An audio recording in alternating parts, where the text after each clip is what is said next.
do a perfect surgery and my patient ends up with renal failure. I know. I've been talking with the staff and the patients about the problem. There's a problem with the documentation of intakes and outputs on post-operative patients. I have been looking at the urine Foley bag myself so I could get an idea of the output. There was no measurement recorded in the chart of urine or stool. Let's meet with the nurse manager to see how we can improve this.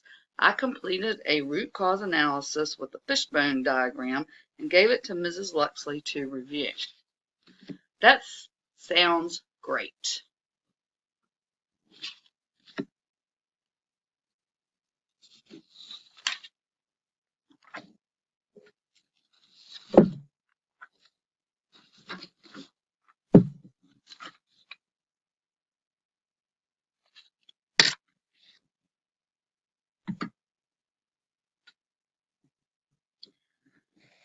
Let's go around the room and introduce everyone. I'm Robin. I am the nurse navigator for the colorectal program. I'm Doc McStuffins. I'm the colorectal surgeon. I'm Ms. Luxley, the nurse manager. And I am Ms. George, the staff nurse of 25 years. We are meeting because of a preventable adverse complication of one of Dr. McStuffins' patients.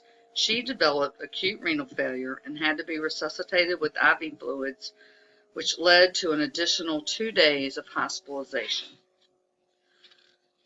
According to the Institute of Medicine report, 70% of adverse events were found to be preventable.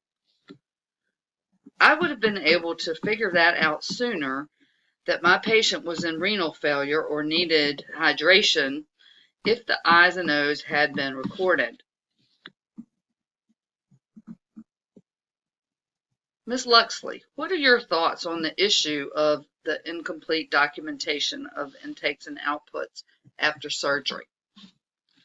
I've asked Mrs. George to join us. She has had a chance to review your report and fishbone diagram, and she has been mentoring our new nurses.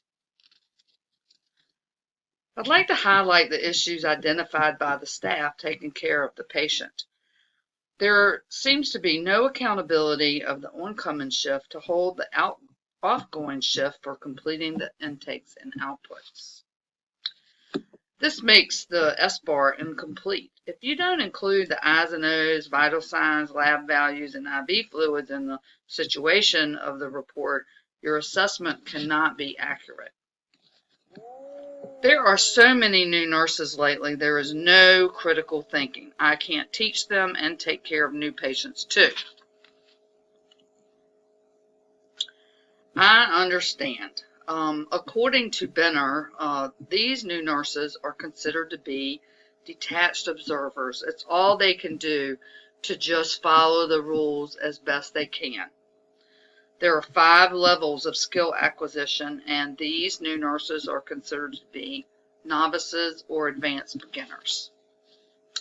I spoke to the patient, and she felt sorry for the nurse taking care of her because she could tell that she was doing the best job that she could. I need my patients taken care of by nurses that know what they are doing. I need help training these new nurses. Are you able to help me with that? Sure, I'd be glad to. Another area that we'd identified was no one was holding the nursing assistants accountable for documenting when they empty a Foley or an ostomy bag. The patient, in fact, was emptying her own and not reporting it to her nurse or the nursing assistant.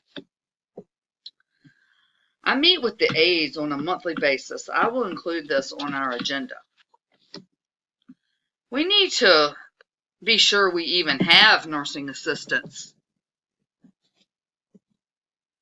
Staffing pulls them to other floors, and we have a constant patient turnover between new surgeries and discharges. We are held accountable for our staffing ratios, but I look into the staffing.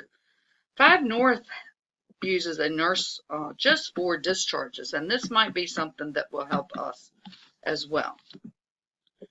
Well, another issue that I identified was that there's a culture of acceptance on the lack of documentation of intakes and outputs.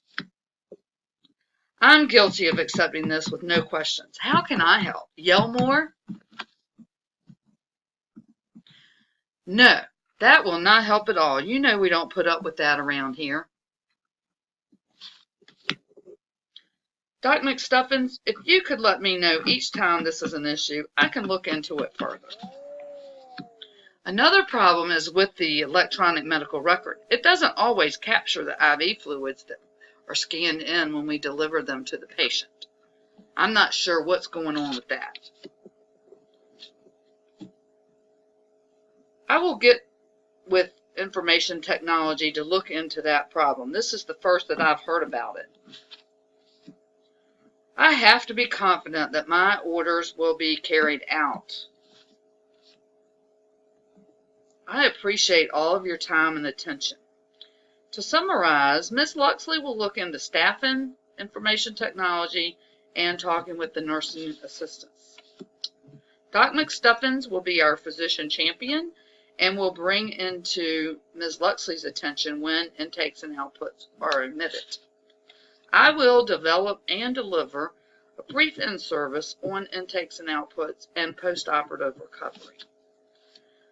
I think we can reconvene in 2 weeks to review the information and develop an action plan. That sounds good to me because I'm getting ready to retire and I am afraid about what is going to go on after I leave.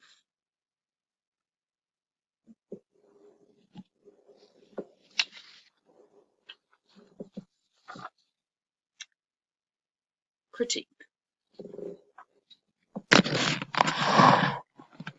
There was a collaboration based on information I learned through my course in quality and safety in nursing. My reaction is usually a lot quicker and not as well thought out. So I've learned in the class about taking time and planning for the crucial conversations. Everyone involved in this situation took time to gather information and help plan strategies. There can be unintended consequences due to usability issues with the electronic medical record. And in terms of the nursing staff being predominantly new, the inability of a nurse to set priorities and work safely, effectively, and efficiently can delay patient treatment and result in serious life-threatening consequences. In reviewing this collaboration, I would consider adding a nursing assistant to the group as a helpful member.